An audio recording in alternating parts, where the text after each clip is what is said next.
Also known as the shoe capital of the Philippines because of its booming industry of shoe factories, Marikina City was also known as a city prone to flooding.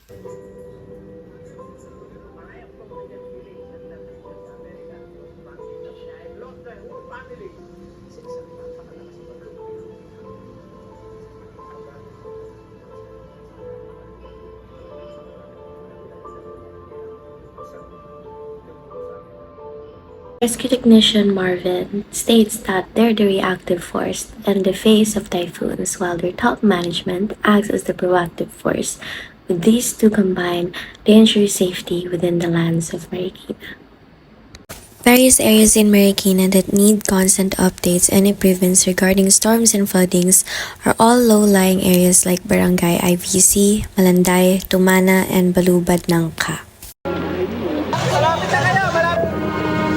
September 26, 2009, nanalasa ang Bagyong Ondoy sa malaking bahagi ng Luzon. Ang ilang lugar sa Metro Manila, tulad na lang sa Pasig, ilang bahagi ng Rizal at sa Provident Village sa Marikina City na nalubog sa lampas bubong na baha. Naalala ko nga nung Ondoy, pagising namin, ang taas na ng tubig, lalo na't wala pang kuryente. Tapos ang tagal pa ng relief goods, halos yung mga responde, ang tagal dumating. Kaya yung mga kapitbahay namin at kami hindi na din namin alam kung anong gagawin namin. Pero ngayon, napag-isip-isip ko na mas mabilis ngayon ang pag-responde ng mga city government dahil siguro natuto na sila sa mga nakaraang bagyo. Miguel, a resident of Santo Niño, Marikina City, recalled his family's experiences during Typhoon Ondoy in 2009, where there was no signs of immediate help and rescue. Yet, he still believes that the Marikina City is now equipped in case a typhoon hits the city again. With Ondoy's death toll reaching almost 100 count, with 1,083 houses gone to ruins, the remaining clamors continued to count higher, with the following typhoon, Parma, making the mortality rate to 956 people.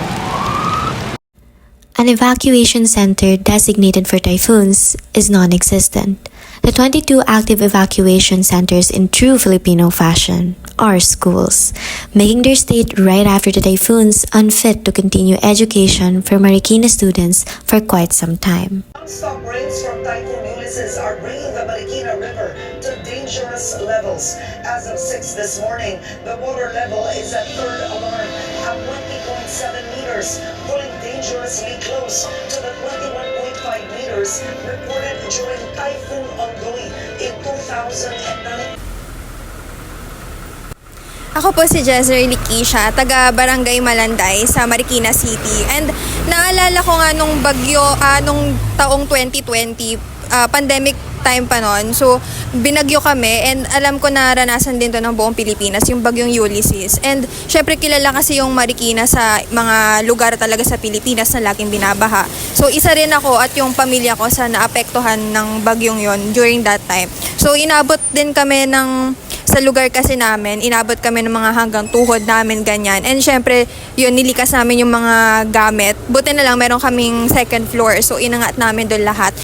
With the years that have gone, families continue to grapple with the thought that something worse may come again. But despite that, there are those whose hearts shine the brightest in these trying times, aiding the storms with an extended hand to keep us afloat. This is only but a glimpse into the destructive force typhoons inflict. Let's reflect on the stories of survival and rebuilding as they shape our tomorrow.